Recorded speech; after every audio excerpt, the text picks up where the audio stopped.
എന്തൊരു കരിസ്മാറ്റിക് ആണെന്നറിയോ, എന്തൊരു എനർജറ്റിക് ആണെന്നറിയോ. അങ്ങനെ ആ പ്രസംഗം കേൾക്കാൻ നിന്നതൊക്കെ ഞാൻ ഇപ്പോഴും വളരെ എന്താ പറയുക, എനിക്ക് വീണ്ടും ആഗ്രഹമാണ് എപ്പോഴും. ഞാൻ ഇപ്പോൾ കോഴിക്കോടൊക്കെ സ്വരാജ് വരികയാണെങ്കിൽ ഞാൻ പോവാറുണ്ട് പ്രസംഗം കേൾക്കാനായിട്ട്. എനിക്ക് ആ പ്രസംഗം കേൾക്കാൻ ഭയങ്കര ഇഷ്ടമാണ്. ആകെ ഒരു വ്യത്യാസം എന്ന് പറയുന്നത് ശീലിച്ച രാഷ്ട്രീയത്തിൽ നിന്ന് മാറാനുള്ള ഒരു ബുദ്ധിമുട്ട് മാത്രമാണ്. ഇപ്പോൾ നിലമ്പൂരിൽ സ്വരാജ് മത്സരിക്കുമ്പോൾ വളരെ സന്തോഷത്തോടു കൂടിയാണ് ഞാനിങ്ങനെ നിൽക്കുന്നത്. ചുങ്കത്തറ മാർത്തോമ കോളേജിൽ KSUവിന് വേണ്ടി ഒരുപാട് മുദ്രാവാക്യം വിളിക്കുകയും സ്വരാജിൻ്റെ SFIക്കെതിരായി പ്രവർത്തിക്കുകയും ഒക്കെ ചെയ്ത ഒരു വ്യക്തി ഇപ്പോൾ സ്വരാജിന് വേണ്ടി വോട്ട് ചോദിച്ചു. സിന്ധു ശങ്കർ ഇപ്പോൾ എന്നോടൊപ്പം ഉണ്ട്. ഒരു വലിയ സൗഹാർദ്ദത്തിൻ്റെ ഒരു പ്രതീകമായി ആ ഒരു വോട്ട് ചോദിക്കലിനെ എല്ലാവരും കാണുന്നുണ്ട്. എന്തുകൊണ്ടാണ് ഒരു KSUവിൻ്റെയൊക്കെ ഒരു രാഷ്ട്രീയമുണ്ട്, കോൺഗ്രസിൻ്റെ രാഷ്ട്രീയമുണ്ട്, കുടുംബമൊക്കെ കോൺഗ്രസ്സാണ്, ഒക്കെ ശരിയാണ്. പക്ഷേ എന്നാലും സ്വരാജിന് വേണ്ടി വോട്ട് ചോദിക്കാനൊരു മനസ്സുണ്ടായി. എങ്ങനെയാണ് അതിനെ വിശദീകരിക്കുന്നത്? തീർച്ചയായും അത് സ്വരാജിൻ്റെ വ്യക്തിത്വം കൊണ്ട് തന്നെയാണ്. പരിചയപ്പെടുന്ന ഏതൊരു വ്യക്തിക്കും, പുറമേ നിന്ന് നോക്കുന്ന ഒരാൾക്ക് പലതും പറയാം, പക്ഷേ പരിചയപ്പെടുന്ന ഏത് വ്യക്തിക്കും സ്വരാജ് എന്ന് പറയുന്നത് ഒരു നമുക്ക് അന്തസ്സോടുകൂടി വോട്ട് അഭ്യർത്ഥിക്കാൻ വരെ പറ്റുന്ന ഒരു തരം വ്യക്തിത്വമാണ്. അത് തന്നെയാണ് എന്നെ സംബന്ധിച്ചിടത്തോളം. ഞാനിത് ഇപ്പോഴല്ല, ഒരു 31 വർഷം, ഇപ്പോൾ കോളേജ് ജീവിതമൊക്കെ കഴിഞ്ഞിട്ട് കുറേ ആയി, ഒരു 31 വർഷങ്ങൾക്ക് മുൻപ് ഞാനിത് തിരിച്ചറിഞ്ഞതാണെന്നുള്ളതാണ്.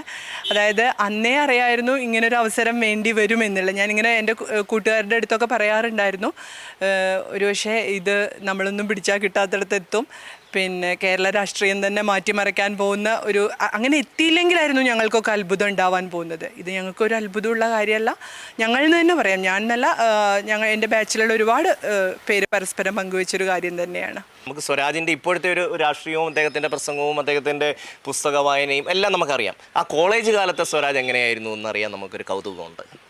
എനിക്ക് തോന്നുന്നു കോളേജ് കാലത്തെ സ്വരാജ് എന്ന് പറയുന്നത് ഇപ്പോഴുള്ള സ്വരാജിലും ഒരുപാട് എങ്ങനെയാണ് ഇപ്പം അതിനെ പറയാം, മുകളിലാണെന്നോ അങ്ങനെയൊക്കെയാണ് പറയേണ്ടത്. കാരണം ഒരു ചെറിയ കുട്ടി, എന്നെക്കാളും 2 വർഷം ജൂനിയറാണ്. പക്ഷേ ഇപ്പോൾ ഞാൻ അധ്യാപികയാണ്, എൻ്റെ കൂടെ വർക്ക് ചെയ്യുന്നവർ പോലും എന്നോട് പറയാറുണ്ട്, പണ്ടത്തെ സ്വരാജിൻ്റെ അത്ര പോരാ അല്ലേ ഇപ്പോൾ എന്ന്. അപ്പോൾ ഒന്ന് ആലോചിച്ച് നോക്കൂ എനിക്ക് പറയാനുണ്ടാവും എത്രമാത്രമായിരിക്കും എന്നുള്ളത്. അതായത് ഞങ്ങളതുവരെ കണ്ട രാഷ്ട്രീയമല്ല, ഞങ്ങളുടെ രാഷ്ട്രീയം ഞങ്ങൾ സ്വരാജിനനുസരിച്ച് അപ്ഗ്രേഡ് ചെയ്യുകയാണ് ചെയ്തതെന്ന് വേണമെങ്കിൽ പറയാം. അതായത് ഒരു ഇലക്ഷൻ ജയിക്കാനുള്ളൊരു രാഷ്ട്രീയത്തിനെ ഇത്രയും അറിവും കഴിവുള്ളൊരു വ്യക്തിയുടെ നിലവാരത്തിലേക്ക് ഉയർത്താൻ വേണ്ടിയിട്ട് ഞങ്ങൾ ഓരോരുത്തരും ശ്രമിച്ചു എന്ന് വേണമെങ്കിൽ പറയുന്നതായിരിക്കും കൂടുതൽ ശരി. അതുകൊണ്ട് തന്നെ എനിക്ക് പിന്നെ അങ്ങനെ തുറന്നത് പറയുന്നതിനോ ചോദിക്കുന്നതിനോ ഒന്നും ഒരു മടി, അത് ഒരു സൗഹൃദത്തിൻ്റെ ഭാഗമല്ലേ. സൗഹൃദം കാത്തു സൂക്ഷിക്കുന്ന ഒരു വ്യക്തിയാണ്. ഒരിക്കൽ പോലും എൻ്റെ രാഷ്ട്രീയത്തിനെയോ അല്ലെങ്കിൽ പിന്നെ ഇപ്പോൾ വേണമെങ്കിൽ പറയാലോ പാർട്ടി മാറാനോ അങ്ങനത്തെ ഒരു കാര്യങ്ങളും ഇല്ലാതെ അതിൻ്റെ രീതിക്ക് പോകുന്നു. ഞാൻ വളരെ സന്തോഷത്തിലും അഭിമാനത്തിലുമാണ് ഇതിനു വേണ്ടി മുന്നോട്ട് വന്നത്. ഇപ്പോൾ ഈ സ്വരാജിന് വേണ്ടി പരസ്യമായിട്ട് ഇത് സംസാരിക്കുമ്പോൾ സ്വാഭാവികമായ ഒരു കോൺഗ്രസ് കുടുംബമാണ്, പഴയ KSUക്കാരിയാണ്, ജോയിൻറ്റ് സെക്രട്ടറിയായി ജയിച്ചതാണ്. ഇങ്ങനെയൊക്കെ വരുമ്പോൾ ഒത്തിരി സമ്മർദ്ദം ഉണ്ടാകും എന്ന് പ്രതീക്ഷിച്ചിരുന്നോ? സമ്മർദ്ദം ഉണ്ടായോ? ഉണ്ടാകാൻ സാധ്യതയില്ല. കാരണം എൻ്റെ രാഷ്ട്രീയം അങ്ങനെ ഇടപെടുന്ന ഒരു തരം രാഷ്ട്രീയമല്ല, അതൊരു ജനാധിപത്യത്തിൻ്റെ രാഷ്ട്രീയമാണ്. സ്വാഭാവികമായിട്ട് ആ ഒരു ശീലം കൊണ്ടാണല്ലോ എനിക്ക് ഇതിനുള്ള ധൈര്യം കിട്ടുന്നത്. അപ്പോൾ അങ്ങനെയൊന്നും അതിൻ്റെ ആവശ്യം വരുന്നില്ല. രാഷ്ട്രീയത്തിനൊക്കെ ഉപരി മെറിറ്റിനെ വലിയ തോതിൽ നമ്മൾ അപ്രീഷിയേറ്റ് ചെയ്യുന്നു എന്നുള്ളതാണ്, അല്ലെങ്കിൽ അതിനെ പ്രോത്സാഹിപ്പിക്കുന്നു എന്നുള്ളതാണ്. തീർച്ചയായിട്ടും അത് തന്നെയാണ്. കാരണം എനിക്കിങ്ങനെ ഒരു അവസരം കിട്ടണേന്ന് വരെ ഞാൻ പറഞ്ഞില്ലേ, ഇതൊന്നും ഇപ്പോഴത്തെ കാര്യമല്ല ഞാൻ ഈ പറയുന്നത്. ഈ 31 വർഷങ്ങൾക്ക് മുൻപും ഞാൻ ആഗ്രഹിച്ചിരുന്നൊരു കാര്യമാണ് അതെന്നാണ് പറയുന്നത്. കാരണം ആ ഒരു വിദ്യാർത്ഥിക്ക് വേണ്ടി, ആ ഒരു ചെറുപ്പക്കാരന് വേണ്ടിയിട്ട് അങ്ങനെ ഒരു അവസരം ഉണ്ടാവുമെന്ന് പ്രതീക്ഷിച്ചൊരു വ്യക്തിയാണ് ഞാൻ. വേറെയും കൂട്ടുകാരൊക്കെ ഒരുപാട് പേരുണ്ടാവുമല്ലോ, അവരോടൊക്കെ ഈ തെരഞ്ഞെടുപ്പുമായി ബന്ധപ്പെട്ട് എന്തെങ്കിലും സിന്ധുവിന് പറയാനുണ്ടോ?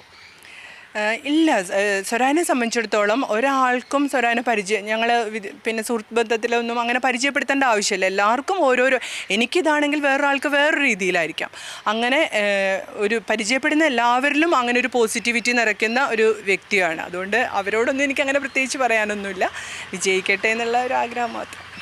തീർച്ചയായും സിന്ധു ശങ്കർ ഇവിടുത്തെ ഒരു അറിയപ്പെടുന്ന കോൺഗ്രസ് അനുഭാവ കുടുംബമാണ്. എപ്പോഴും KSUവിൻ്റെയും ഒക്കെ പ്രവർത്തകയായി കോളേജിൽ പഠിച്ചിരുന്ന കാലത്ത് നിന്ന ആളാണ്. പക്ഷേ മെറിറ്റ് അല്ലെങ്കിൽ സ്വരാജ് എന്ന വ്യക്തി അവിടെ വരുമ്പോൾ തൻ്റെ രാഷ്ട്രീയം മാറ്റിവെക്കുകയാണ്. സ്വരാജിന് വേണ്ടി വളരെ ആത്മാർത്ഥമായി രംഗത്തിറങ്ങി ആ ഒരു കൂട്ടായ്മയിൽ പങ്കെടുത്തുകൊണ്ട് സംസാരിച്ചു. സ്വരാജിന് വേണ്ടി വോട്ട് ചെയ്യണമെന്ന് പരസ്യമായി ആവശ്യപ്പെടാനും സിന്ധുവിന് ഒരു ധൈര്യമുണ്ടായി. എന്തായാലും വളരെ ഒരു സൗഹാർദ്ദത്തിൻ്റെ ഏറ്റവും ഉദാത്തമായ ഒരു ഭാഗമാണ് നമുക്കിവിടെ കാണാൻ കഴിഞ്ഞത്. ക്യാമറാമാൻ പ്രകാശിനൊപ്പം ഷമ്മി പ്രഭാകർ, കൈരളി ന്യൂസ്, നിലമ്പൂർ.